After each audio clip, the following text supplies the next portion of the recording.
Social media पे police का एक चीज़ को लेकर बहुत मजाक उड़ाया जाता है कि पुलिस वाले मोटे होते हैं, ठुल्ले से हो जाते हैं, उनके पेट निकल जाते हैं, कोई फिटनेस नहीं होती। लेकिन क्या आपने उसके पीछे का सच जानने की कोशिश की है? एक पुलिस वाले का थाने में क्या रूटीन होता है? एक नॉर्मली पुलिस वाले का मैं रूटीन बताता हूँ।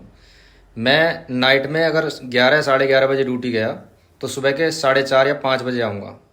उसके बाद सुबह 9 बजे उठ जाएंगे, कोई ना कोई थाने मीटिंग होती है वो अटेंड करेंगे। फिर दिन में कोई एप्लीकेशन या किसी कोई समस्या कोई बात है वो सुनने जाएंगे। फिर शाम को 5 बजे से 8 बजे तक हम पैदल गश्त करेंगे, चेकिंग करेंगे। फिर शाम को 8 बजे के तुरंत बाद ही गणना होती है, मतलब गिनती होती है, जितनी भी थाने की फोर्स है सब इकट्ठी होगी और वो अपनी हाजिरी लगाएंगे। और एक चीज़ सबसे इम्पोर्टेंट, मान लो मैं सुबह 4:30 या 5 बजे ड्यूटी से वापस आया और मैं सोचूं कि अब मेरी ड्यूटी ख़त्म, अब मैं पैर फैला के सोऊंगा, तो ये भ्रम है। पता चले मैं जैसे ही आऊँ कोई घटना हो गई, कोई एक्सीडेंट हो गया तो तुरंत जाना पड़ेगा। मैं ये बोलकर मना नहीं कर सकता कि मैं अभी ड्यूटी करके आया हूँ, थका हुआ हूँ, अब नहीं जाऊँगा। तो अब आप ये बताइए कि किस टाइम पुलिस वाला अपनी फिटनेस पे ध्यान दे, किस टाइम खाना खाए, किस टाइम जिम करे, किस टाइम रेस मारे। ये तो होगी ये बात। एक चीज़ का और मजाक उड़ाते हैं कि कोई पुलिस वाला रोड पे खड़ा है, किसी की बाइक को रोका, वो भाग गया और लोग मेम सुनाते हैं कि 100-200 का चक्कर। एक बात बताइए, मेरी 6 साल की नौकरी हो गई।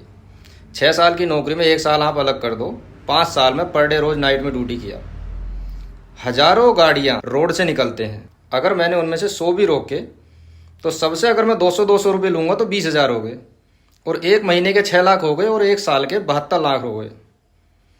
तो अब तक लगा लो 5 साल में 3.5 करोड़ रुपए हो जाने चाहिए थे मेरे पास।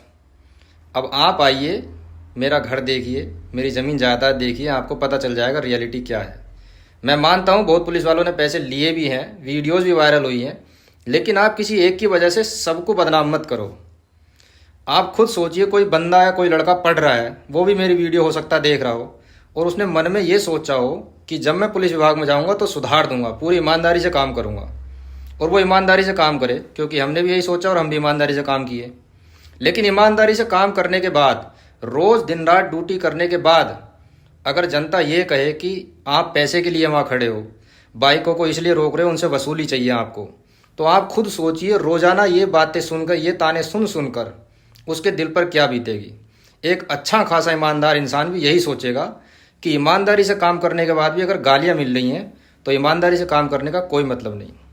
मैं मानता हूँ जिन्होंने गलत किया है उनको आप कहिए, उनका विरोध करिए, लेकिन सबको मत कहो। बस यही कहना चाहता था। जय हिंद।